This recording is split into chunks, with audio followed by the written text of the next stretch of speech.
Ash is returning to New Zealand. The Northern Irish trio will play Wellington and Auckland in October. The band sold out shows last year after a 20-year absence.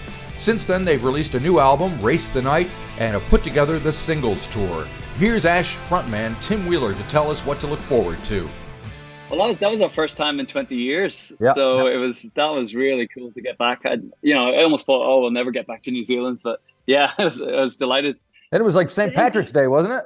Yeah, that's what I was going to say. Yeah, St. Patrick's Day. So we dusted off a couple of covers. I think we did Whiskey in the Jar and Teenage Yeah. Kicks. Yep. So yeah, it was really, a really good night. Really, really good to get back.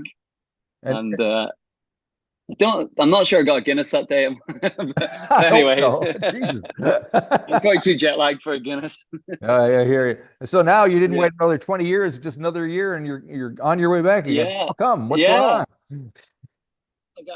I guess it went well. So the promoter was like, "Oh, let's do it again," because we were Makes going back sense. to Australia. So yeah, with a sold out show. So it was and there's like I guess there's fans are still there. So They are we'd indeed. love to come back. Yep. Yeah, What? we wasted a lot of time not seeing everyone. So yeah, Because let's I come saw you back when you straight were back. here. I saw you in '96. You were open for Garbage, I think it was. Uh, Yeah, that's right. it was. Yeah, I remember that. That was cool. And then we also came with the big day out, like I a was few there for years that too. later. '99. Yes. Yeah, yeah. Yeah, the garbage shows were really cool. We were so young. At the time we were what, 17 or so, or Yeah. no, actually no, yeah, it was 96. I was 19 years old actually, but they Yep. were kind of like very maternal and paternal, to Well, that's us nice to know. us young kids. They were taking Yeah, care of you. yeah. I think they saw us as real kiddos, and they were like really sweet to us. So yeah, they were a cool and band to tour with. and that was when Yeah, this guy came out. Yeah. yeah, that's right. Yeah. Yeah, So, yeah. so what was going So through yeah. your? I mean, being so young and having all that going on, what did that do to you? Did you have to adjust, so to speak? Well, I guess it was like we were living our dreams. It was like it, everything we dreamed about just started happening. So that was really crazy. And yeah, we were touring with legends already. Like we loved Butch Vig because he Yeah. produced Nevermind, and he Right. was for us someone that close to Nirvana. Was like just to be on tour with them was just Yep. mind blowing. And yeah, and we were getting to see the world. It was really opening our eyes, getting to see places we never thought we'd get to Yep. or didn't, couldn't imagine. Yeah, so we were going to, come to New Zealand, Australia, and then going, like Japan and Thailand and touring the States, all around Europe as well. So yeah, it was all quite hectic, but yeah, we were, I don't know, man. Yeah, and we had a great, very young audience as well. We were into us, so yeah, I don't know, we really connected with a lot of teenagers at the time as Yep. well Yep. because they were Yeah. the same age as us. Yeah. Yeah. Yeah. Well, my Yeah. daughter, my youngest daughter, was just the right age, and is Oh, cool. very excited Yeah. now that I'm talking to you today. Was she was a Oh, that's huge awesome. fan back in the day, and she went to That's see so you in cool. at the Tuning Fork last year. So Oh, great. Yeah. Cool. Cool. yeah. Well, that's good. It must have been an okay show that you're talking to Oh, us. most definitely. Yeah. Yep, yep, yep, yep, Yeah. yep. So I'm curious, being in a rock and roll band in 1996 when you're a teenager, and now obviously you're older, and Yeah. what's it like in general, not just for you specifically, but what do you think being in a band at that age is like now? What would you say to somebody who's Oh, starting a band and you know dealing yeah. with business? Oh my God. Well, the culture is just so completely different. It's like, I don't know. Yeah, I think being a rock star is like such a different meaning now. And, Yeah, it's like, I don't know, the culture around rock music was very intense and cool, and all sorts of characters were encouraged. And I don't know, everything's quite diluted these days. I think there's just like so much information out there that it's very, in so much different music, and, it's, different, I guess, different tribes of music fans, and I don't know, yeah, people like kind of pick a bit of everything these days, but it used to be back in those days you'd be very much into your kind of scene, and right. yeah, I don't know, and that kind of depended on what music magazines you read, or what radio show station you listen to. Yep, yep, yep. Yeah, yeah, and maybe now that's like what TikTokers you follow or something, but it's yeah, it's very different. Yeah, it's like it's changed a lot, but I don't know, like yeah, for us it's like I don't know, we still like get a kick kind of doing the same stuff that we used to, you know, like writing new songs and playing gigs and Yep. getting in front of people and yeah, I guess it's you know it's still connecting. So yeah, I don't know. I always felt like I was sort of getting away with something all those early years starting in the band. You know, it's like okay, I'm not like having to have a real job and like somehow I'm still managing to do that. But I don't know. There was such a the music industry was such a big industry in those days for full of people who didn't really want to have a normal life and a normal job, and you know it's kind of harder to. I think things have just changed a lot over the years, but I guess anyway, I feel lucky I'm still getting away with it in my Well, it late sounds like you're getting 40s. away with it. Yeah, I was just listening to your Yeah. Race the Night album, and the last track, the reprise of Like a God. Sounds like you still got something to prove there. You're like making a noise, Yeah. making a racket. Yeah. See, Yeah. sounds like you're having fun.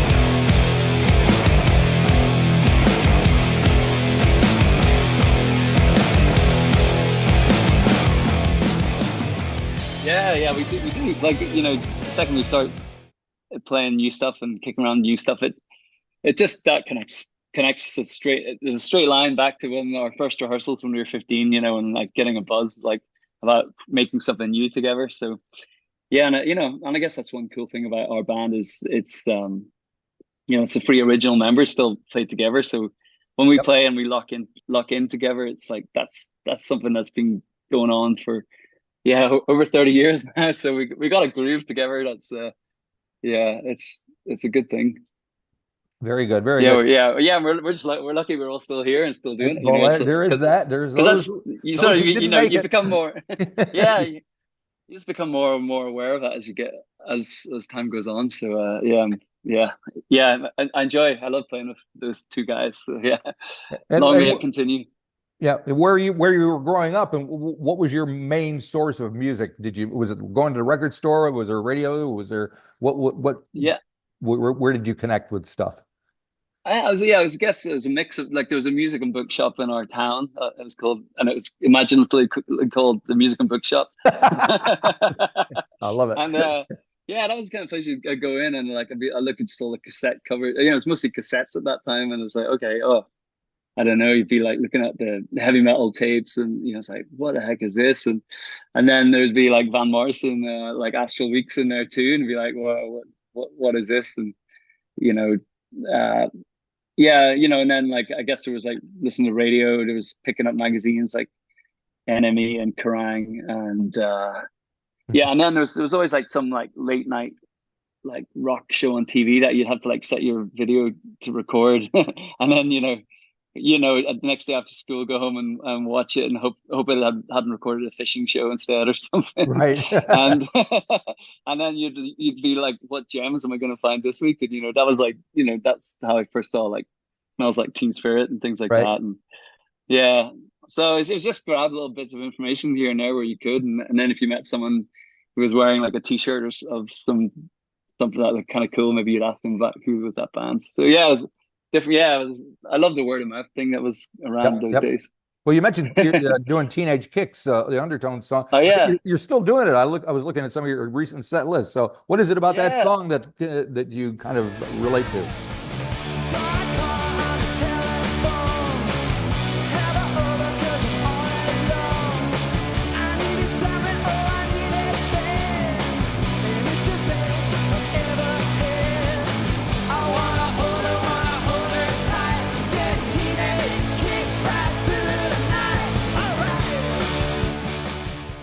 It was actually the first song I got taught by my cousins. The very first day I got my guitar, like I had two cousins who were like they were the exact right age to being teenagers when you know Teenage Kicks came out, and Yep. so the first chords they taught me, they showed me how to play it. So yeah, I've been playing that since the very first day I played guitar, and it's so easy and like it's just so universally recognized. You can drop it in the set, and it's I don't know, it's like another hit straight away. That you know they're a Northern Irish band too, so they're from my neck of the woods, Right.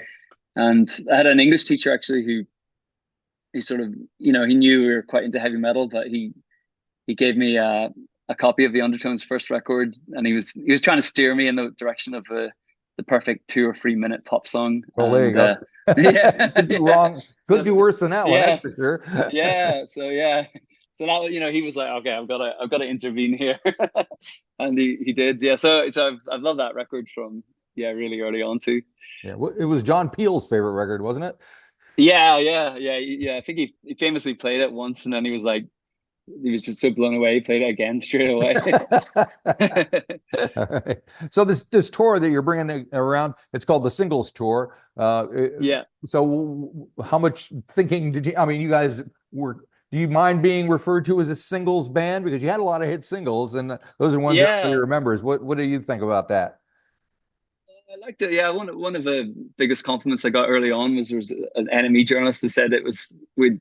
I think it was when we put out like Kung Fu, Angel Interceptor, and Gulf of Mars. He said it was the best string of singles since like the first Free Jam singles or Oh something. yeah, And I was like, oh my god, that's the best compliment ever. So, that's pretty cool. so yeah, so I've always loved singles, and there was a bit of time when we were starting the band where, well, we were at school, so we didn't have time to make the full album, so that's why we put out a string of singles in 1995. Yep. That was those 3 singles, because we didn't have time to record 1977, and each of those singles got bigger as they went along, and then then we had to like finish the rest of a record to sort of live around these singles. But Yep. yeah, I don't know. It kind of reminds me of that time being at school, just like, okay, let's just get a new 3 minute track message to put out to the world, and it was nice the way the impact singles can have. Yep. Well, I think the first one to make an impact in New Zealand was Goldfinger. So Oh, great. it hit the top 20 or 30 or something like that. Oh, What do that's you, awesome. Yeah. She slips into my life, and she is gone, gone set score, gone to the town, ring shining in her eyes. Her brother started school again today, a fun to pass the time, to occupy my mind while I'm waiting for her. Yeah, that was quite a development for us. That was like, I don't know, we sort of slowed things down slightly. All our songs were really fast up to that Yep. point. That was a bit more mid tempo, and it was. But I've always been very proud of, like, it's got a very unusual chord structure in it, which Uh-huh. which is kind of quite. It does some odd key jumps in the middle of it, and so that I was very proud. I thought, oh, that's quite a mature bit of writing. I thought that was like a bit of a sign of us developing in a good way. So yeah, So when you yeah, go and when you go back and you're putting together your set list and you're thinking, do you see a song and you run it through and you go, oh, maybe we should change something now? Or does it ever happen that you're like rethink anything? I don't know. That's not really. No, we stay very true for. Um, I'm trying to think if we have. I don't think so. Like, there's a certain kind of magic, and I don't know, and I guess those songs beat out a lot of like inferior tracks, or they kind of Oh, that's they true. were Yeah. they always we were writing quite a lot, so they were always like the cream, that rose to the top. So like, Right. I don't know, we liked what we ended up with. Yeah, overall, Yeah. yeah. Yeah. So And I guess they fought it out, and they're standing the test of time, luckily. right. So for folks who saw the show last year, they're going to see it again this year. Yeah. What's going to be different about it? What for you? What do you think is going to? Well, yeah, I guess we had an album out last year called Race the That's true. Night. So Yep. so we got some of that, like, actually the whole album was like great to play live. So there's some great live tracks out of that, and I guess we're a year better at playing our instruments than last year. You can't still be worried about whether you can play or not. I mean, come on. Yeah. So it'll be even more slicker and professional and great. And, Yep. I'm kidding. I don't know. Yeah. Well, actually, and this time we'll be. It's kind of happening after Australia, so it's the end of the tour. So we'll be less jet lagged than last Well, that's time as good. well. Yeah. Yeah. You can Yeah. hang out a But little yeah, bit. it was a great show. I don't know. Yeah, And yeah, maybe we'll have thrown in some. Yeah, we might dig out some fun early cuts as well for this one. That's cool. Yeah, I don't know. I'm toying with the idea of like just playing a whole load of chronological singles as well, like starting with Jacqueline's Planets and going off from there. But I don't know. Let's see if we do it. Yep. And do you kind of keep an eye on audience reaction to this stuff and change things as need be? I guess so. Yeah, but yeah, definitely. Sometimes we do experiment with things and go, "Oh, that just didn't work," and yeah, and abandon it. So yeah, we should be finely tuned by the time we get to the tuning fork. Okay, well, that's good. So you mentioned Race of the Night, which came out last year. It was your first record since like what, 2018 or something. So yeah, what was that like for you guys to be?